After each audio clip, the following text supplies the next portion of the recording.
Hello, America. I'm Mark Levin. This is Life, Liberty, and Levin. I have two great guests. Mr. Mark Meckler, how are you? Good to see you. Dr. Tom Coburn, how are you? Great to see you. Great to be with you. You're two patriots. You come from different backgrounds. You're California, you're Oklahoma. You're a doctor, you served in the House of Representatives, you served in the United States Senate. Before that, you were a businessman, then you decided to become a physician. You've been a lawyer for some time, a businessman also, and a political activist. You helped start the Tea Party Patriots, and now you've decided, you know what, we got to do something about the growth of government, and the nation seems so unmoored from our constitutional system. Dr. Coburn, you're elected to the Senate, and then you said, that's enough. Tell us about that. Well, Mark, I spent 10 years in the United States Senate following the enumerated powers, what our Constitution laid out for us. And I actually sent letters every year to every senator saying, I'm going to block whatever you do if you don't do that.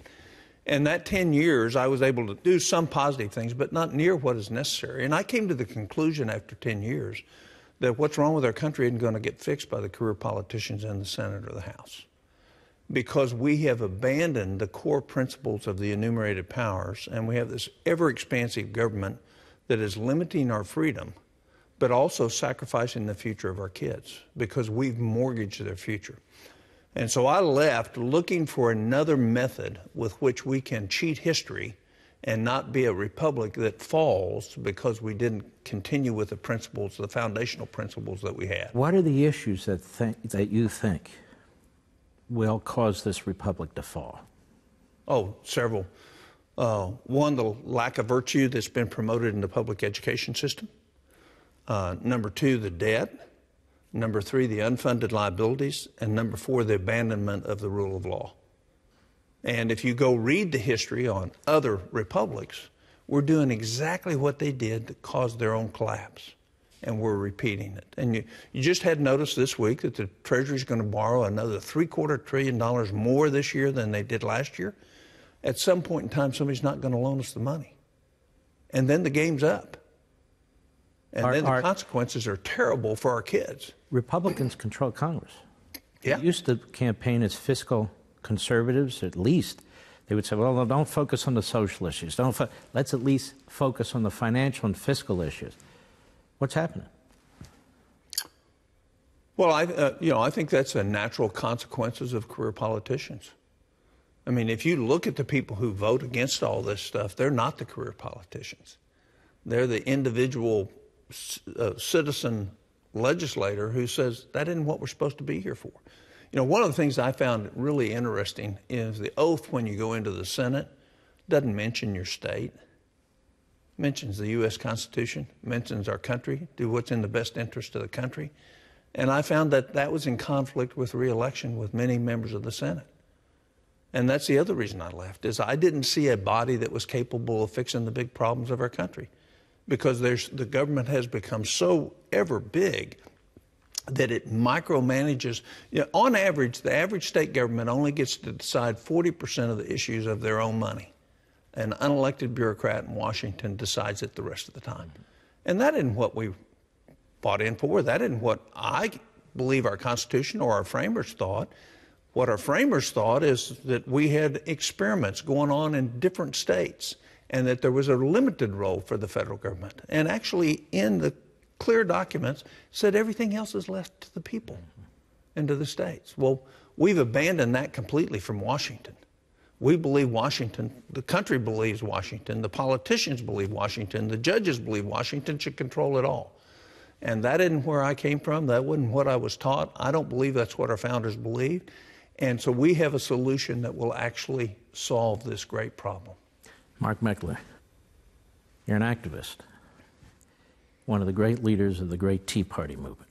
2010, Democrats are swept out of the House of Representatives. Soon thereafter, Democrats are swept out of the Senate. You figure, okay, now's the time to really get control over spending, the size of government, and so forth. And you see that's not happening. Then you decide to move into another area.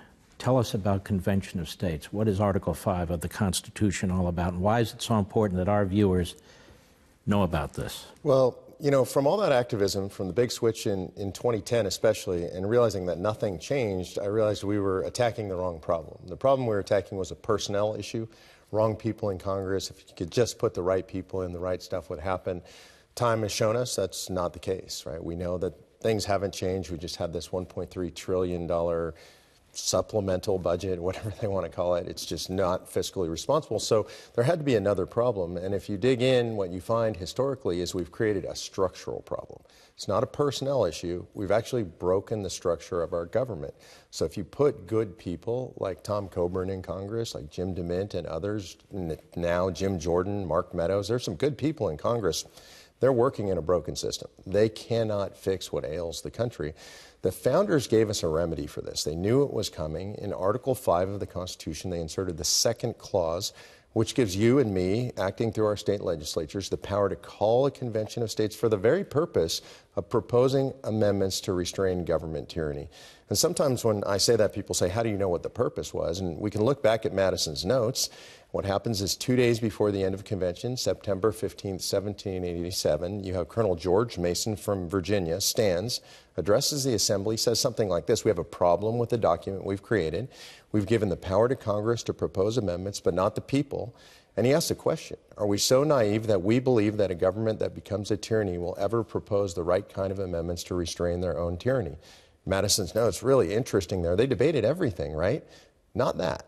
His notes say nin com in Latin means no comment, no debate, and unanimously they vote to put this second clause of Article 5 that gives us the power. And important we remember specifically what they intended is the power to restrain a federal government run amok. So that's the purpose of our efforts around Article 5, is to call a convention, get the states together, and have them propose amendments specifically that will serve to restrain federal tyranny.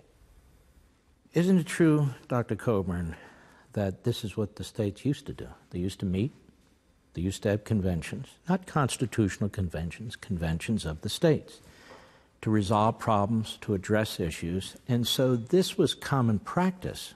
So to insert it in the Constitution, as Mark Meckler says, was to counter this notion that only amendments can come from the federal Congress, 2/3 of both houses. And wasn't it Mason who said, what if Congress is oppressive? Yeah, right. Then what will the people do? Other than violence, there needs to be a way to address this. So why do you think so many Republicans in state houses and state senates claim to be standing up for the Constitution by opposing the Constitution? That is, by opposing Convention of States and Article 5, which is the second way provided by the framers and the ratifiers to amend the Constitution. Well, I think there's two reasons to that. You know, you either have fear or courage. And what we see today is a lot of fear in our country. And leadership requires courage to do the right thing. And so you also have a lot of interest groups that are making money off of opposing this and actually siding with the far left progressive that we shouldn't fix our country and limit it. You know, I think there's four main things that allow a republic to survive. Touched on a little bit, but rule of law is really important. That's under stress. Virtue, under stress. There's no question about it. Number 3 is a limited government. We have anything but a limited government. And number 4 is economic freedom. This country led the world for 200 years in economic freedom. We're 17th in the world now. Why is that? That's the tyranny of a large government that interferes with the ability to start, build, and expand a business. And so one of the things you're seeing presently through the elimination of lots of regulation is good economic growth. It's not all based on taxes. It's based on the monkeys getting off business so it actually can create wealth and create jobs. So, you know, I think the number one reason is fear and lack of knowledge. And so hopefully through you and other people and what we're doing around the country is that we can educate people. Here's what our founders thought. You know, this isn't a Johnny-come-lately idea. It's been there. They put it in intentionally so we could have a solution to where we are today. And they knew this would happen because history tells us this is what happens to republics. Mark Meckler, isn't it true there's 2 ways to amend the Constitution under Article 5? Through Congress, state ratification. Through the states, state ratification. That's really the only difference. But isn't it true today The Supreme Court amends the Constitution. Congress passes statutes, amends the Constitution. The massive bureaucracy. In other words, the process isn't even being followed. And so when you raise one of the processes that actually exist in the Constitution, that's actually a legitimate way to address efforts to act outside the constitutional boundaries. Yeah, you nailed it. And the founders actually warned us about this, about amending the Constitution bit by bit through the courts, through legislative action. This, Mark, by the way, is why the left opposes this so much, because they've been doing this for over a century. They amend through the courts. And most people don't realize this. They think of the Constitution as that thing they carry in their pocket, right? Or the one in the National Archives, beautiful document. Today, if you order the Constitution from the government printing office, the government publishing office, you can order it, $130 roughly. It is now 2,738 pages. With the supplements, it's over 3,000 pages. It weighs over 10 pounds, contains every Supreme Court case that has ever told us what that beautiful, succinct document means. It's outrageous. So we're living out of this big, fat document. It's not the Constitution that most people think we're living under. That's, for the most part, the left's Constitution. They love that big, fat book because it gives government almost unlimited power. So what do you say to those who say, I love the Constitution. We'll never do better than the men who gathered in Philadelphia? My answer is, I agree, but we can do better than the men and women who serve on the Supreme Court or who serve in Congress, because it is they who have changed the United States Constitution, and it is we who need to bring it back. Does that make sense? It does. This is actually a movement to restore the Constitution. And what I usually say to people who ask that question is, as I say, well, which Constitution are you referring to? I mean, we have two in America. We have the one that you and I and all your readers and listeners and viewers love, and that's that pocket Constitution, the one in the National Archives. And then we have the one that's been changed over the last mostly 115 years by the federal courts and the Supreme Court, by actions of the federal government. I love the original, and my goal is to strip away a bunch of those decisions that changed the Constitution, that gave the federal government so much power, that made the citizens smaller, and restore the citizen and the states to their proper place in the balance. Is it realistic to believe that the entities, the institutions, and the individuals who have created this post-constitutional design will give us back our constitutional design? Well, you know, I don't care what they believe. What I believe is the American spirit is about liberty and freedom. And if you go talk to individuals, I was in 32 states last year. If you go talk to individuals, they want their freedom. They want to be able to decide. And, you know, as Mark says often, this movement is about making recommendations to the states. There's nothing foundational in this other than making recommendation.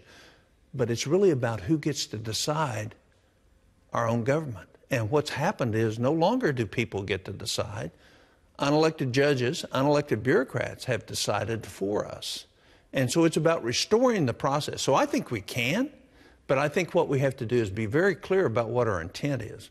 Our intent is about restoring liberty, about restoring decision-making at the states, about honoring the vision of our founders that we will decide as people. We give the power to the government.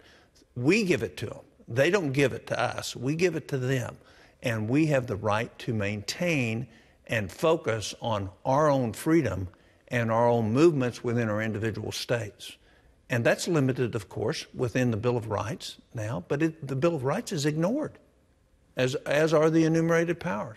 So I think it's ever positive that people can see that if we actually restore the Commerce Clause to what it was intended, then states will have a return of their rights to make decisions for their own individuals, and the individuals in that states can actually control what happens in their state.